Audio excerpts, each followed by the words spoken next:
కేంద్ర హోంశాఖ సహాయ మంత్రి బండి సంజయ్ కుమారుడు బండి భగీరథ వ్యవహారం ఇప్పుడు తెలంగాణ రాజకీయాల్లో హాట్ టాపిక్ గా మారింది సార్. మొన్న భారతీయ జనతా పార్టీ సభలో మోదీ సభలో అంటే మోదీ లేరు ఆ టైంకి, బట్ బండి సంజయ్ తన ఆవేదన వ్యక్తం చేస్తూ ఈ కేసు విషయాన్ని ఇండైరెక్ట్ గా ప్రస్తావించారు. తనపై కుట్ర జరుగుతోంది కానీ ఎక్కడ తగ్గే పరిస్థితి లేదు అని చెప్పేసి ఒకసారి బండి సంజయ్ బయట ప్లే చేయండి. ఏ రోజు కూడా పార్టీ తల వంచుకునే పని చేయనన్నా, ఇలా పార్టీ కోసం పనిచేస్తాం. మేమందరం కూడా ప్రతి భారతీయ జనతా పార్టీ కార్యకర్త జై శ్రీరామ్ భారత్ మాతాకి జై అని నేను భారతీయ జనతా పార్టీ కార్యకర్తని చెప్పి తలెత్తుకొని సగర్వంగా తలెత్తుకునే విధంగా పనిచేస్తాం తప్ప పార్టీకి తల వంచే పని చేయనన్నా. చాతగాని మూర్ఖులు, ధైర్యంగా రాజకీయంగా ఎదుర్కోలేని దద్దమ్మలు ఇలా ఏదో చేసి బండి సంజయ్ని గాని భారతీయ జనతా పార్టీని ఇబ్బంది పడితే నేను ఫామ్ హౌస్ లో ఎలుకని కాదన్నా, నేను నా అయ్య పేరు చెప్పి రాజకీయాలు రాలేదన్నా, నా తాత పేరు చెప్పి రాజకీయాలు రాలేదన్నా, ఏదో జెండా పెట్టి ఎత్తే రాలేదన్నా. నేను కాశాపు జెండాను, కమలపు జెండాను భుజం మీద మోసుకొని సామాన్య కార్యకర్తగా నా రాజకీయం ప్రారంభించి ఒక రాష్ట్రీయ స్వయం సేవక, ఒక ఏబీవీపీ కార్యకర్తగా, ఒక యువమోర్చా కార్యకర్తగా, ఒక నరేంద్ర మోడీ శిష్యునిగా భారతీయ జనతా పార్టీ కార్యకర్తగా పనిచేస్తున్నప్ప సగర్వంగా భారతీయ జనతా పార్టీ కార్యకర్తని తలెత్తుకొని తిరిగి పనిచేస్తున్నప్ప తల వంచే. ఈ అంశానికి సంబంధించి బీజేపీ రాష్ట్ర అధ్యక్షుడు రామచంద్రరావు కూడా రెస్పాండ్ అయ్యారు. రామచంద్రరావు గారు కుటుంబంలో జరిగినటువంటి ఒక ఇన్సిడెంట్ పార్టీకు అది సాధించ లేదు. It's legal matter. Law will take its own course of action. Bandi Sanjay గారు మా నేత, మా మినిస్టరు, ఆయనకు ఈ యొక్క దీంతో సేఫ్టీ సంబంధం లేదు. ఒకవేళ వాళ్ళ కుటుంబ సభ్యులు ఏమైనా ఇన్వాల్వ్ అయి ఉంటే that will be investigated by police.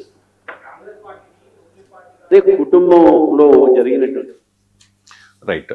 ఈ అంశానికి సంబంధించి బీఆర్ఎస్ నుంచి హరీష్ రావు కూడా మాట్లాడారు సార్. వాస్తవానికి బండి సంజయ్ ఇష్యూలో బీఆర్ఎస్ ఎక్కువగా విమర్శలు చేస్తోంది.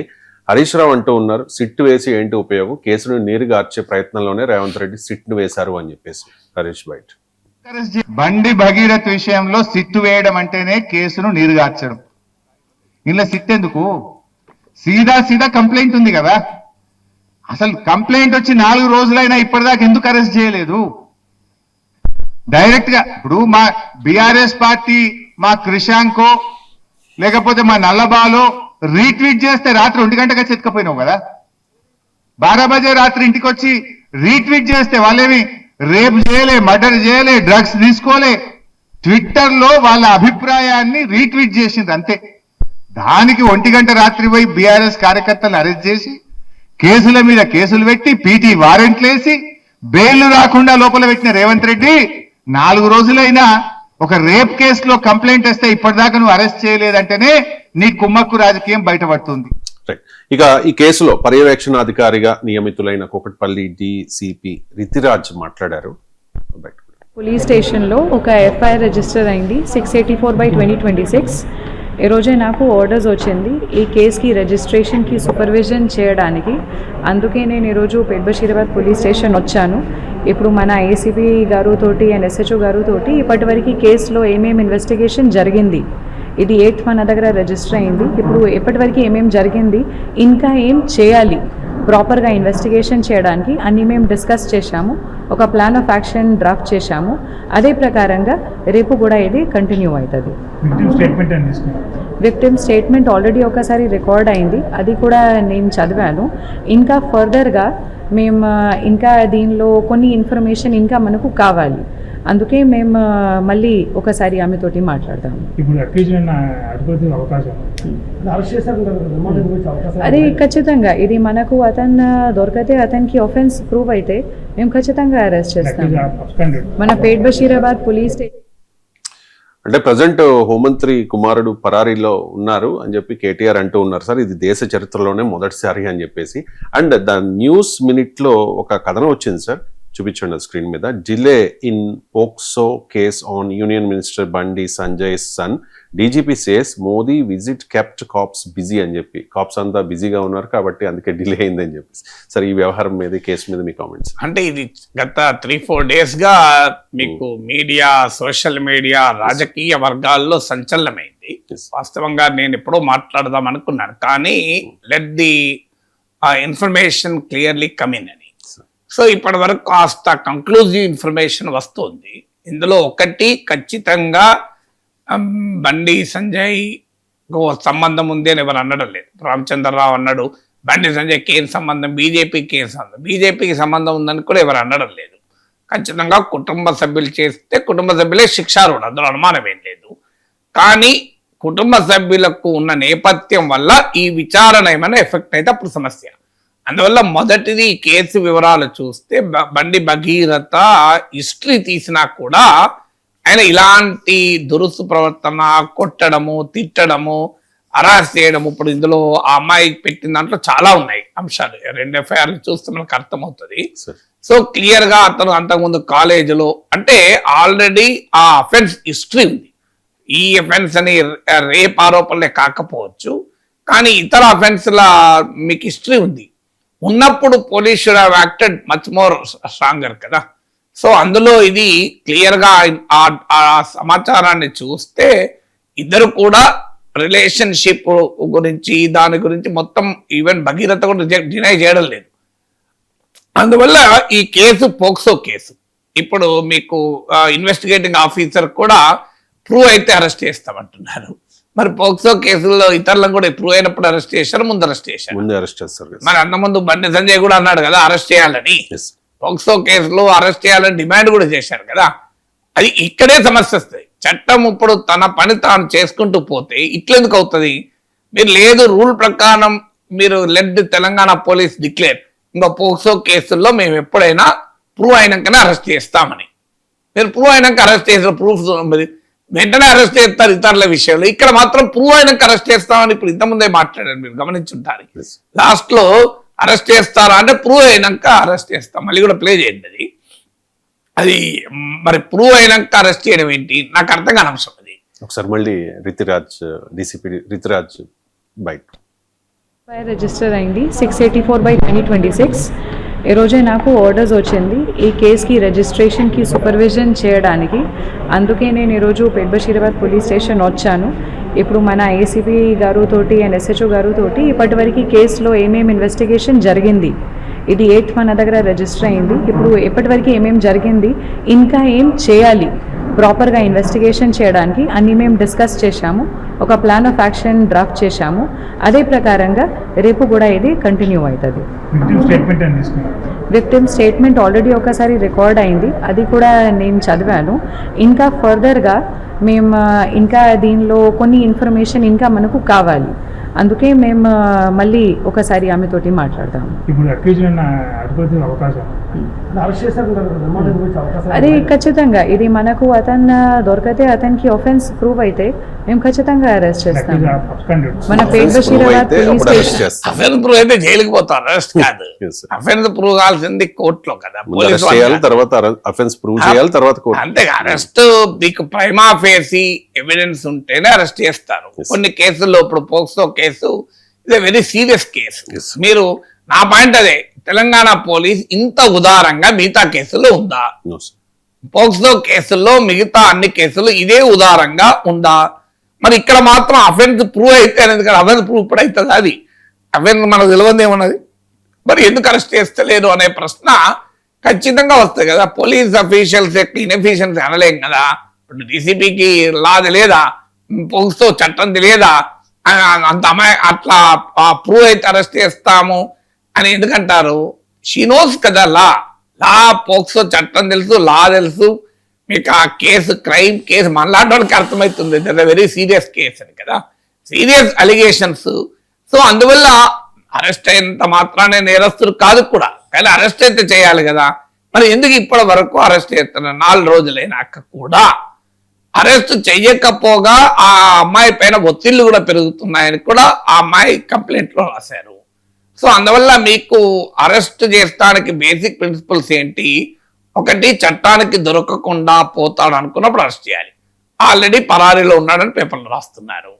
2, సాక్షుల్ని ప్రభావితము చేసే పొజిషన్లో నిందితులు ఉంటే అరెస్ట్ చేయాలి.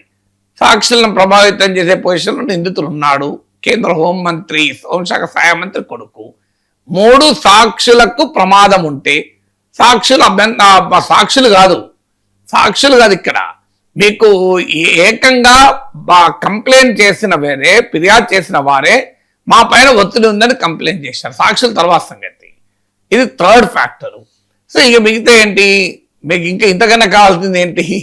సో అందువల్ల మీకు అరెస్ట్ చేయకపోవడం డెఫినెట్ గా కాంగ్రెస్ ప్రభుత్వ పోలీసు పైన కూడా ఒక ప్రశ్నలు రైజ్ చేస్తుంది. అందులో మీరు అన్నట్లు డీజీపీ కనుక, అంటే నేను బయట చూడలేదు, న్యూస్ మినిట్లో చూశాను, డీజీపీ కనుక మోడీ సెక్యూరిటీ కొరకు మేము బిజీ ఉన్నామంటే, అందుకే టీఆర్ఎస్ వాళ్ళు మీమ్స్ తయారు చేసి సర్క్యులేట్ చేస్తున్నారు.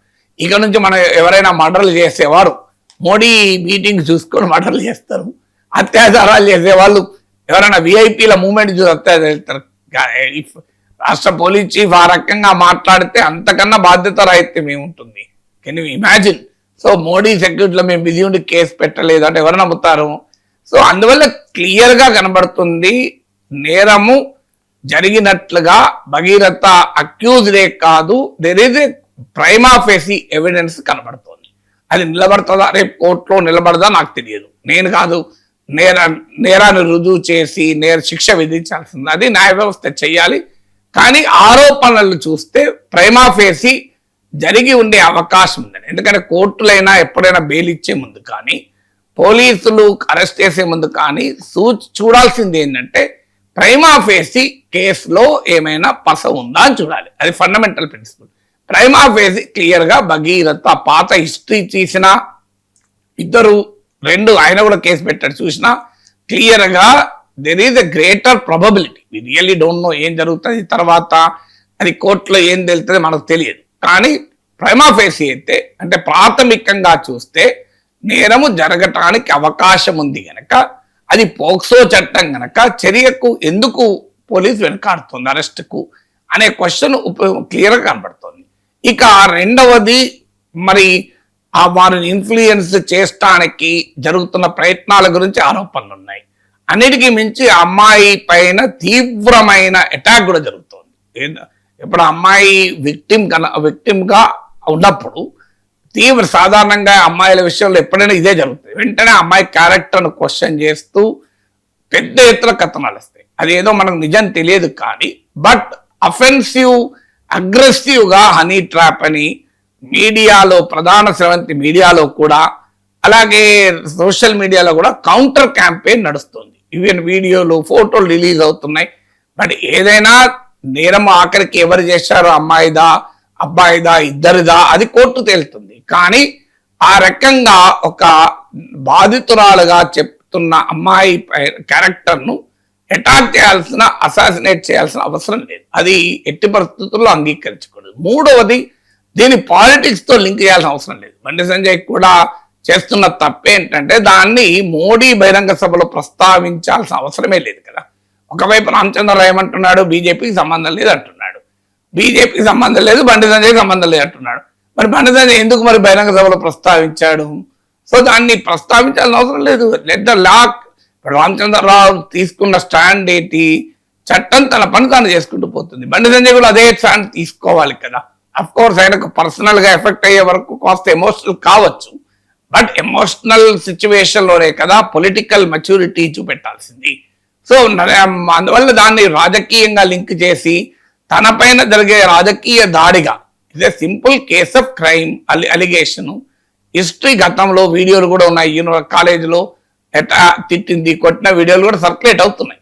So there is already an history of offence, may not be the same offence, but ఇలాంటి అఫెన్సెస్, ఇతర రకాల అఫెన్సెస్ చరిత్ర ఉంది. సో ఈ నోస్ కదా వాట్ ఈస్, ఈ షుడ్ డీలింగ్ కదా. నాకేం నాత కొడుకైనా తప్పే కదా. మన ధర్మంగా చూసినప్పుడు మనవాడైనా తప్పుగానే చూడాలి. సన్ స్ట్రోక్ గురి కాకూడదు. సన్ స్ట్రోక్ గురైతే సమస్యలు, రాజకీయం కూడా ఇబ్బందులు వస్తాయి. అందువల్ల బండి సంజయ్ మరికి ఆయన ఎందుకు ఆ స్టాండ్ తీసుకుంటున్నాడో, అగ్రెసివ్ గా తన కొడుకును డిఫెండ్ చేస్తున్నట్లు కూడా కనిపిస్తోంది. దాన్ని పాలిటిక్స్ తో లింక్ చేస్తున్నట్టు కనపడుతుంది. ఆ రెండు న్యాయము కాదు, ధర్మము కాదు, పొలిటికల్ గా కూడా తెలివైన వ్యూహము కాదు. అందువల్ల మరి ఎందుకు చేస్తున్నాడో తెలియదు. సో ఆటోమేటిక్ గా ప్రత్యర్థులు రాజకీయంగా అటాక్ చేస్తున్నారు గనక తాను చేయాల్సి వస్తుందా? బట్ అల్టిమేట్ గా it's a case of crime. ఆ క్రైమ్ లో చట్టం తన పని తాను చేసుకోవాల్సిందే. చట్టం తన పని తాను చేసుకుంటే అభ్యంతరం ఏంటి? చట్టం ఇతరుల విషయంలోనేమో వెంటనే అరెస్ట్ చేస్తుంది. ఇక్కడ మాత్రం చట్టం మోడీ మీటింగ్ వల్ల బిజీ ఉండి చట్టం ఏం చేయదు, లేదు ప్రూవ్ అయినాకనే చట్టం ఆ పని చేస్తా అంటే ఎవరికైనా అనుమానం రాకపోదు కదా.